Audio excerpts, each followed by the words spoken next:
Assalamualaikum warahmatullahi wabarakatuh. Kamusta kayo mga Amshari? Hindi ko nakalimutan na yun. Ngayon, hindi tayo lalabas. Dito tayo magluto sa loob. Iranian spaghetti. Turuan ko kayo na magluto ng Iranian spaghetti. Ang ingredients natin ay half kilo na spaghetti made in Iran.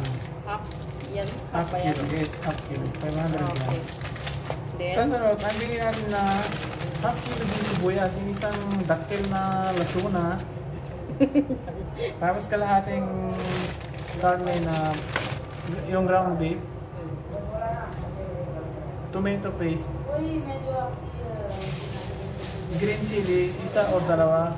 Depende sa inyo. Kung gusto nyo mga ba o manghang o hindi. Tapos, syempre hindi na wala ito. Gram masala. Chili powder, turmeric, paminta, at asin, oil. saka manteka. Palagi gamit kayo ng sunflower oil kasi healthy siya. So una, i-boil natin yung tubig para palambot natin yung paluto natin yung spaghetti. Putik na naman.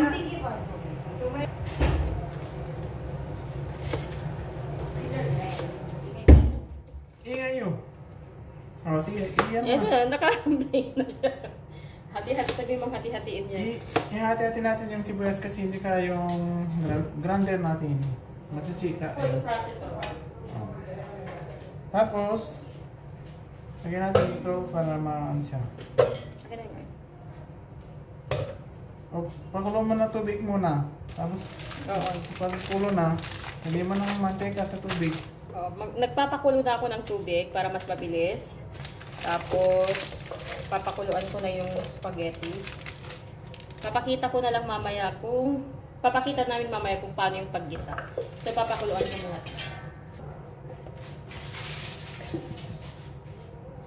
Yung ano? Ngayon, Tumatakbo yung ay, nag-iingay ng mga tao. Then, ano sa'yo?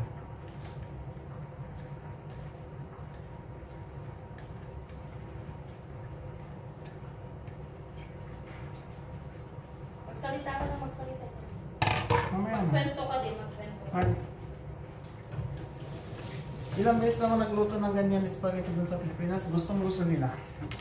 Yung lalo mga taga-abalo, nag-request sila. Pag may birthday sila, nag-request na Iranian isang ng halal baka doon sa location na. Laging nagluluto yung mga kapatid ko kapag may birthday ng ganitong recipe. Kasi nagustuhan na nila. Hindi puro sweet spaghetti. Pero minsan namimiss ko din yung sweet spaghetti. Pero ayaw mo yung spaghetti. Ayaw magawa ko. Ako naman gusto ko. Kaya jolly ko na. Ganito na siya, yung sibuyas natin. Nakita niyo? Ano? Saka na to? Hindi pa. Pag malambot na siya, tama na yan. Hindi pa. Ano yung itatransfer? Ito, yung spaghetti nakaluto na, pwede na siya tanggal na yung tubig niya. O, tanggalin natin yung tubig muna.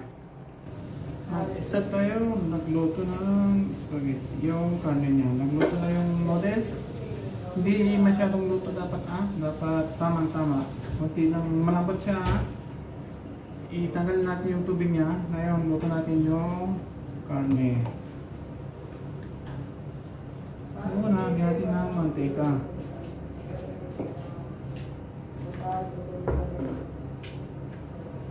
Mantika. Ay, konti. Depende sa inyo. Kung gusto niyo mas masarap, lagyan niyo ng mantika.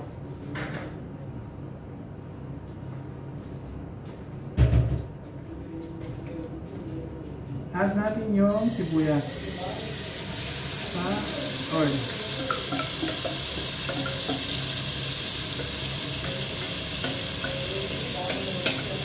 Kaya hindi sayang, kunin natin lahat. Sayang. Hindi.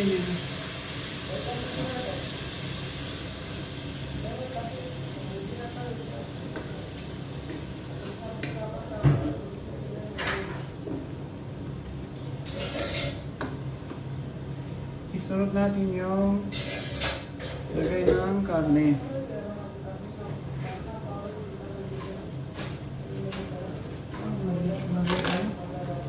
Madilim.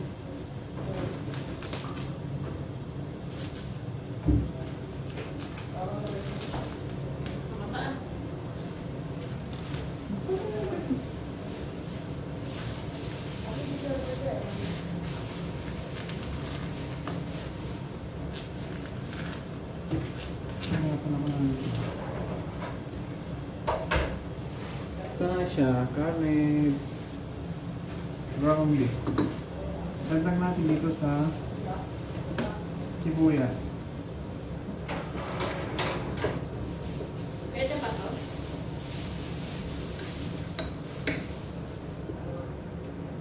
Mahanghang at ano siya, kung ayaw mamanghang. Ha? Baka mahanghang na yun. Mix natin yung sibuyas sa karne para maluwag siya. Sa tingin ko, parang kulang ang mantika. Dagdag natin konti lang mantika.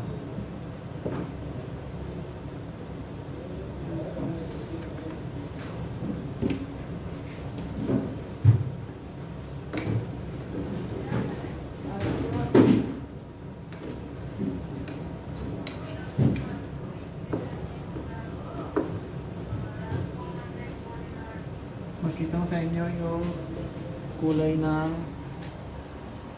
karne. Ganyan siya. Nasa loob yun. Yun ang panglasa yung sibuyas.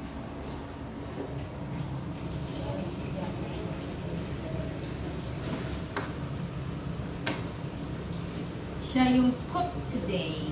Tonight. O ba't yun? Ba't hindi na? Hindi na nakita natin lahat sa lahat.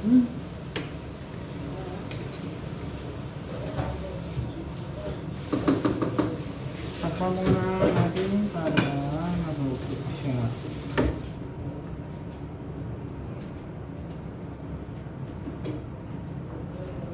Luto natin yung karne hanggang nawawala yung sibuyas. Dapat yung hindi mo makita yung sibuyas niya. Pag hindi mo nakita yung sibuyas niya, dagdag natin isa-isa ingredients. Oh, nawawala na yung sibuyas, dagdag natin yung isa-isa ingredients. Unahin natin yung turmeric.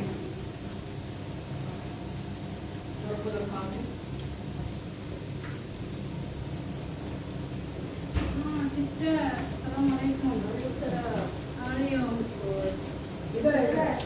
Hi, idhar. No, it's not here. Outside. Tapos, lagyan natin ng konting paminta. After mommy, ha? Mister? You know? Yeah. Saka, chili powder. Konti na naman natin kasi ayaw din naman magkaroon ng daw yung tiyan.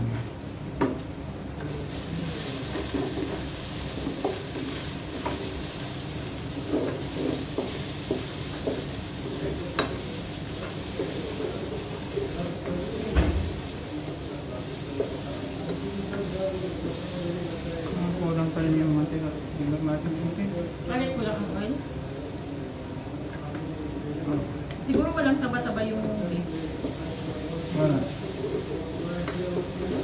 Natulin yung kanina with sibuyas, ha? Baka pag may sibuyas, lalagay. Hindi, ngayon na. Kasi para lalo kumain.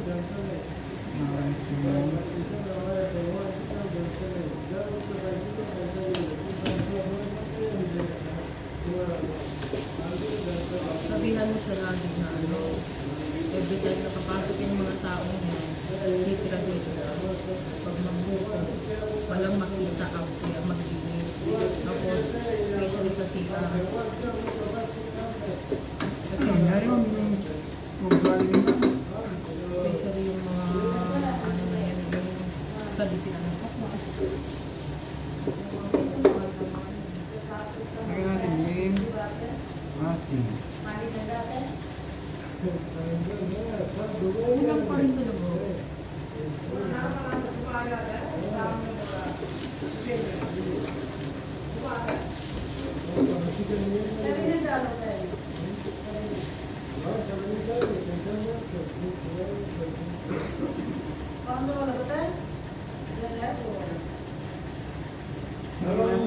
ito. Ito ang spaghetti sauce natin. Tapos na yun, dagdag natin yung noodles niya. Ay, ganyan siya lang. Hindi nalalagyan ng tubig. Aside natin. Kunti dito.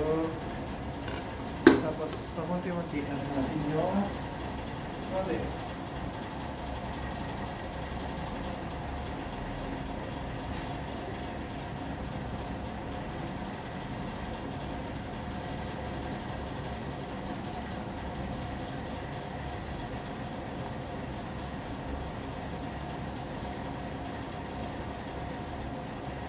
Hindi mo ibasag kanina. No. Hindi mo Basag. kalahati. Kalahati.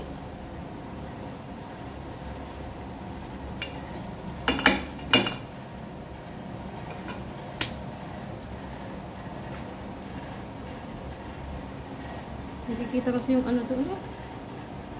Tingnan mo kung makikita. Tingnan mo. Tingnan mo yun.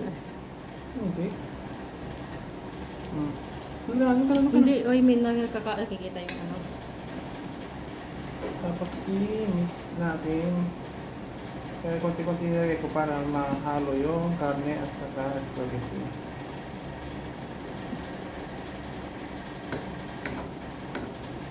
Kita-kita mong nilagyan mo ng mga ano kanina, no? Ingredients.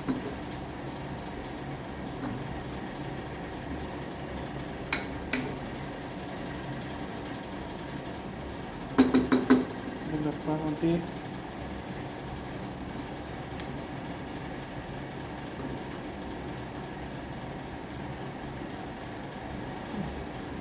Ayusin mo muna.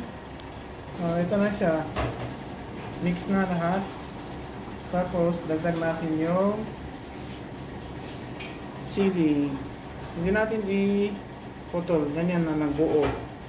Lagyan natin dito sa may gitna. Tapos, takpan natin. I-low pa natin ng 15 to 20 minutes. So, ito na siya ngayon. Ganyan na yun siya. Hindi pa tapos. Dagdag natin pa 10 minutes more. Yes. So, ito, tapos na siya. Yung texture niya ay ganito dapat. Tapos yung chili niya is luto na rin siya. So, yung sili kasi ay nagpapa-amoy sa spaghetti natin. So, let's eat. Ay, antayin muna natin ang aking asawa kasi nagpunta muna siya sa mosque. Nuna niya muna ang pagdadasal. So, after 20 minutes, ito na po siya.